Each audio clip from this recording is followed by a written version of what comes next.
کرام کی زندگیوں میں بھی آپ دیکھیں اس قدر کئی ایسے نبی ہیں جن کو اللہ رب تبارک و تعالیٰ نے آزمائشوں میں مبتلا فرمایا ہے۔ سب سے زیادہ آزمائش میرے اور آپ کے نبی کے علاوہ جن کی بتائی جاتی ہے وہ حضرت سیدنا ایوب علیہ السلام تھے۔ روایات میں آتا ہے کہ حضرت ایوب علیہ السلام کو اللہ رب تبارک و تعالیٰ نے بہت عزت سے نوازا تھا، بہت دولت سے نوازا تھا، اس قدر فراغ ان کو دولت سے نوازا تھا، فراوانی دولت کی تھی، مویشی تھے ان کے پاس، کھیت تھے، کلیان تھے، باغ تھے، دولت تھی، نوکر تھے، چاکر تھے، لیکن ان تمام چیزوں کے باوجود بھی حضرت ایوب علیہ السلام کا یہ معاملہ تھا کہ اپنے پروردگار کے اطاعت گزار تھے۔ دولت کی فراوانی، دولت کی زیادتی کے سبب انہوں نے کبھی اپنے رب کی بارگاہ سے روگردانی نہیں کی، بلکہ جتنی عبادت دولت کے ملنے سے پہلے کرتے تھے اتنی ہی عبادت کا سلسلہ جاری تھا، ویسے ہی اطاعت گزاری تھی، ویسے ہی سادگی تھی، کوئی غرور تکبر نام کی شے ان کی زندگی کے قریب نہیں تھی۔ لیکن اللہ رب تبارک و تعالیٰ نے جب ان کو آزمانا چاہا تو اس کا ایسے آزمایا دوستو کہ اولاد بھی عطا فرمائی تھی، دولت بھی عطا فرمائی تھی، عزت بھی عطا فرمائی تھی، فراغت تھی، سکون تھا، اطمینان تھا۔ ایک روایت میں آتا ہے، نزہۃ المجالس کی حدیث مبارک ہے کہ شیطان مرید اللہ رب تبارک و تعالیٰ کی بارگاہ میں جاتا ہے اور جا کر کہتا ہے کہ اے اللہ، تو اپنے بندے ایوب کی طرف نہیں دیکھتا، وہ تو تجھے بھول گیا ہے، وہ تو دولت کی فراوانی میں اتنا خوش ہے، اپنی دولت کے ساتھ اتنا مگن ہے کہ تجھے یاد تک نہیں کرتا، تیرا ذکر تک نہیں کرتا، تیری فکر تک نہیں کرتا۔ یہاں دیکھیں کہ اللہ رب تبارک و تعالیٰ نے روایت میں آتا ہے کہ ارشاد فرمایا کہ تو مردود ہے، تو رجیم ہے، تو غلط کہہ رہا ہے، ایوب میرا بندہ ہے، میرا صالح بندہ ہے، اسے دولت کی محبت نہیں، اپنے رب سے محبت ہے، وہ دولت کا دیوانہ نہیں، اپنے رب کا دیوانہ ہے، وہ میرا فرما بردار ہے، میرا اطاعت گزار ہے۔ اس نے کہا کہ ایسا ہے تو آزما کر دیکھ لے۔ روایت میں آتا ہے کہ ایک ہی دن میں حضرت ایوب علیہ السلام کی ساری دولت جاتی رہی، ساری دولت جاتی رہی، جس قدر ان کے پاس ذخیرہ تھا، مویشی تھے، وہ سب کے سب ہلاک ہو گئے، باغ کنیان سب لٹ گئے، خزانے ختم ہو گئے۔ لیکن حضرت ایوب علیہ السلام اٹھے اور اپنے رب پروردگار کی عبادت اور سجدہ شکر بجا لائے اور شکر ادا کیا کہ پروردگار میں تیری مرضی پہ راضی ہوں، تیری آزمائش پر میں شکر کرنے والا ہوں، کچھ نہیں کھویا۔ تو یہاں پر اللہ رب تبارک و تعالیٰ نے روایت میں آتا ہے شیطان مریض سے کہا تو نے دیکھا نہیں کہ میرا ایوب میرے امتحان میں کامیاب ہو گیا، اسے دولت سے محبت نہیں، اس کے رب سے محبت ہے۔ شیطان مریض نے پھر اللہ سے یہ عرض کیا، روایت میں آتا ہے کہ دولت سے نہیں، ایوب کو تو اپنی اولاد سے محبت ہے، وہ اولاد کا دیوانہ ہے، اولاد کی محبت میں تجھے بلا بیٹھا ہے۔ اللہ نے کہا ایسا نہیں، وہ میرا دیوانہ ہے، میرا بندہ ہے، مجھ سے محبت کرتا ہے، کائنات کی ہر شے سے زیادہ مجھے محبوب رکھتا ہے۔ شیطان نے کہا آزما کر دیکھا جائے، تو اللہ رب تبارک و تعالیٰ نے ان پر یہ آزمائش کو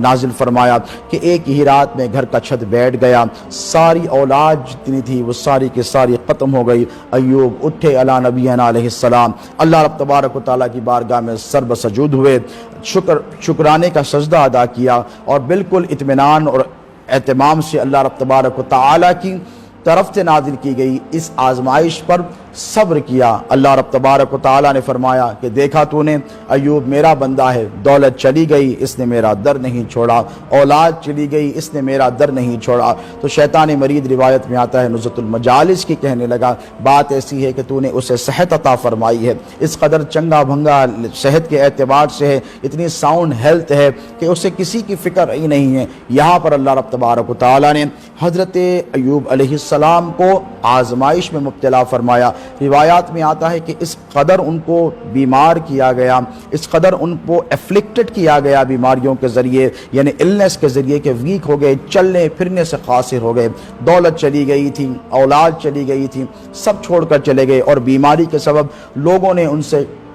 کترانا شروع کر دیا۔ وہ جو آگے پیچھے گھوما گھاما کرتے تھے وہ سب حضرت ایوب کو چھوڑ کر چلے گئے۔ ایک شریک حیات تھی جنہوں نے احسان کا بدلہ احسان سے دیا اور ہمیشہ ان کی خدمت میں رہی۔ روایات میں مختلف روایات آتی ہیں کہ جسم میں کیڑے پڑے تھے، نعوذ باللہ من ذالک۔ دوستوں یہ باتیں آپ ذہن سے نکال دیں، کیونکہ محدثین کرام فرماتے ہیں کہ اللہ رب تبارک و تعالیٰ اپنے کسی نبی کو ایسی گندی بیماری میں مبتلا نہیں فرماتا ہے جس کی وجہ سے انسانیت ان سے کترائے، کیونکہ نبی جو ہوتا ہے وہ قوم کا، وہ اپنی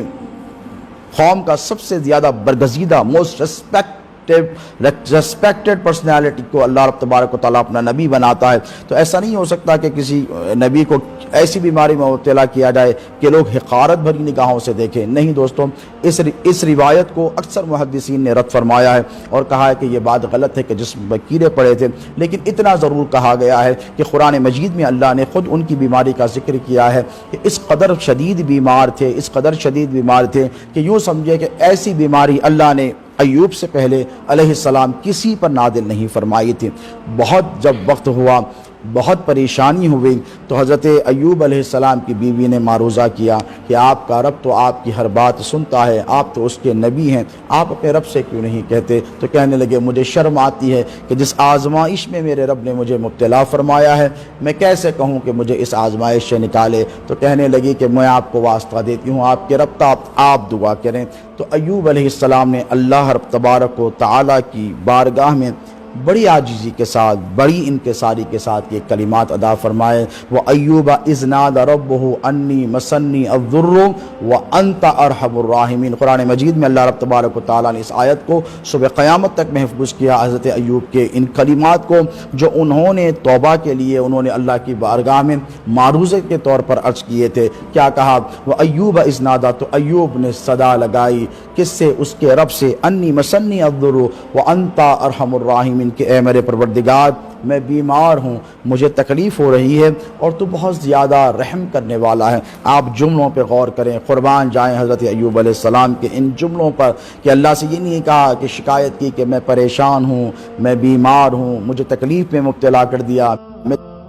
لوگوں کے سامنے میری عزتیں چلی گئی ہیں، میری دولت چلی گئی ہے، اولاد چلی گئی ہے، فلاں چلی گئی ہے، کوئی شکوہ نہیں کیا، بلکہ آزمائش پر صرف اتنے جملے ادا کیے، وہ